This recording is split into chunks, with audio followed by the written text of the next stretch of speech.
Morning. I'm John Potter. I'm Andy Guevara. Thank you for starting your day with Channel 2 News. And we're going to start with a quick look at the weather with meteorologist Jeff Martinez. Good morning. Hey, Hi. Jeff. Hi there, John and Andy. Bundle up out there this morning. It's very cold, a little bit colder than yesterday morning. We're at 24 degrees right now. We'll be at 25 at 8 o'clock. High today near 50 degrees, a little bit warmer than yesterday. More on your weather and traffic coming right up. Good morning.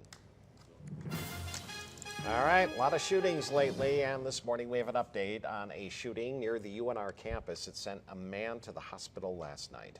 Police responded to the Sundance Motel on North Virginia and 8th Streets just after 6, and there they found a man with a gunshot wound to his leg. They say two men got into a fight in the parking lot of the motel when one of them shot the other one. The victim was taken to the hospital with non-life-threatening injuries. And police say this was an isolated incident, but they are still working to find the suspect. If you have any information that can help, please call Secret Witness at 322-4900 or text your tip to 847-411. We also have an update for you on a story we first broke yesterday morning. Sparks police now have a man in custody accused of stealing a woman's car. Police say the man approached the woman, pointed a gun at her, and demanded her car keys, after which the woman complied and the man made off with her vehicle. Well, police later found the car with Matthew Carroll inside, but he managed to escape. After a quick search, police found and arrested him. And police tell us they are not ready to connect this guy with any of the other recent carjackings. And the battle over medical marijuana facilities here in northern Nevada is now in the courts. Applicants for dispensaries and grow facilities in Washoe County are gearing up for production now. And one group licensed to grow but not to sell has filed suit against the state and against Washoe County over concerns with the allocations. They say the county granting 3 different licenses in Incline Village and 2 different licenses within the county to one group doesn't follow the spirit of the law. The whole underlying intent of the law originally was to give local governments the final say, give them the power. But county officials say they really only have authority over how many dispensaries should be allowed within Washoe limits. All of our calls to the state have gone unanswered. In Health Watch this morning, Washoe County released their community health assessment that tells what's going right and what needs to be improved in our community. Take a look. This report follows a major health conference held in Reno last week that drew about 250. The report identifies some challenges Washoe County faces, and there are a lot.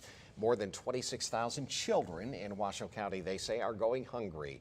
More than 20,000 seniors in Washoe County are socially isolated. And only 53% of Hispanics living in Washoe County have a high school diploma, compared to 86% of all residents in the county. We have a link to the Washoe County Community Health Needs Assessment. Just go to our website at KTVN.com. And in Money Watch this morning, yesterday was a big day at Reno's airport with the announcement of a new nonstop flight to New York City. On behalf of JetBlue's 16,000 plus crew members, that we will be bringing New York to Reno. It's always been our top unserved market. Now, why do you think that is? Well, I think a lot of people, New York, I think, is really a jumping off point for a lot of people to go internationally. Reno has never had a nonstop flight to New York City, and the airport says it has worked for 14 years to make this happen. JetBlue will begin flights on May 28th. And yesterday we did tell you about JetBlue's special introductory rate of $89. However, these fares do not apply to every seat, and most of them sold out. The flights to New York for $89 were sold out, but some of the return flights are available at discounted rates. I checked this morning, round trip, it'll run you about $450 because this airline charges a lot of fees, baggage fees and everything like that. But what the heck? Southwest isn't cheap anymore either. So No, probably 400 your is not best bad, deal. I think, to New York. Probably your best deal. And it's direct. I Love that. it. Let's check the weather. Meteorologist Jeff Martinez, good morning. Hi there. Hey, John and Andy. Yeah, with the cheaper gas prices and aviation fuel, hopefully the airline tickets will come down here soon. They are very expensive. Good morning to you. We do have clear skies out there now. Yesterday we were kind of cloudy around Slide Mountain. Temperature at Slide Mountain up around 8,000 feet at 34 degrees. You can tell those inversions are in place. 34 degrees in the mountains versus 24 here on the valley floor. 11 in Lovelock, 15 in Fallon. We have 18 degrees in Carson City. Hawthorne, you're at 20. 27, Truckee 16 degrees, and Minden about 14. So yes, some cold temperatures as you head out the door. We do have a green burn code. We'll be watching our air quality here closely the next few days with these light winds. Could see some hazy skies here in the next couple of days. 45, that's the average high. We'll do 47 today. Your sunrise at 7:18 and sunset now at 4:58. So a nice day on tap for us, nice and cool with high pressure. We'll see sunny skies and temperatures similar to yesterday with highs in the upper 40s. No big storm systems heading our way. We'll have a weak one heading our way by Friday into the weekend. Most of it will stay north of us. Otherwise, look for a chilly day today. Temperatures in the upper 40s by this afternoon. That's your latest weather. Let's go on over to RJ with the traffic situation. What's happening out there this morning? Well, good morning, Jeff. Right now, we are doing great. There are no accidents or incidents to report. All of our highways and surface streets are traveling at top speeds as we begin that morning commute.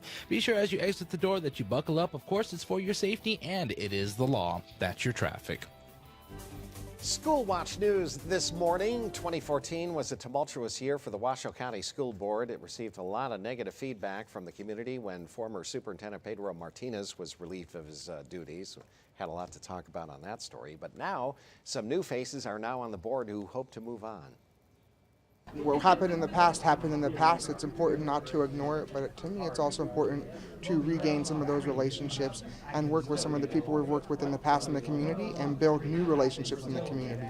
Veronica Frankel and Nick Smith were sworn in at the first meeting of the year yesterday. John Mayer also took the oath of office for his second term, being selected in a unanimous vote.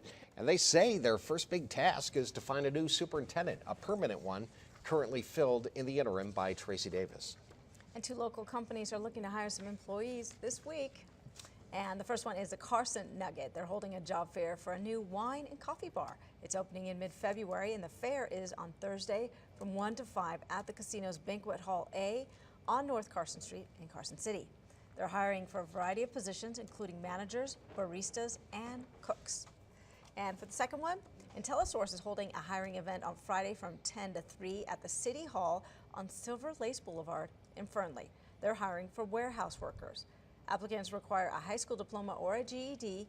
Previous experience is preferred but not required. New this morning, in a story we first told you about a week ago, Zulily is holding another hiring event for its fulfillment location, which is off USA Parkway, and the day for that has finally come. It is today from 9 a.m. to 3 p.m. at the Job Connect on Prater Way in Sparks. You candidates will need to bring their I-9 documents with you, and they're looking to hire about 100 people, starting pay just $12 an hour, but they say pay increases available at overtime with benefits. They're looking to hire people to work the night shift.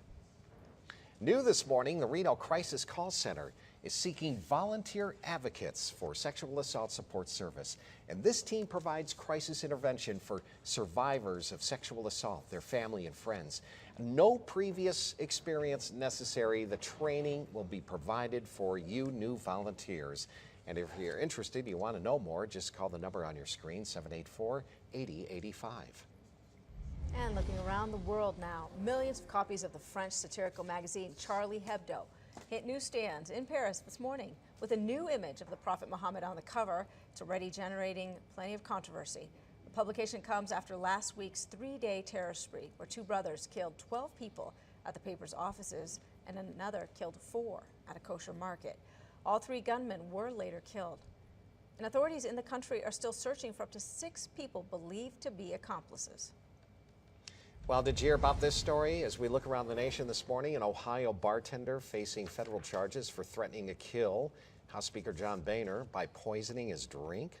A grand jury indictment says 44-year-old Michael Hoyt, who served Speaker Boehner at a country club he belongs to in Ohio, threatened to shoot Boehner, too, for being mean to him. The FBI says Hoyt has a history of mental issues. I believe he also said that he's Jesus Christ. You know, somebody told me, somebody involved in the psychiatric profession, that there are so many more people with mental illness than we realize, and this is just another reminder. Of course, the way to treat it isn't just to throw criminal charges at them either, but it's something just to be reminded of, you know.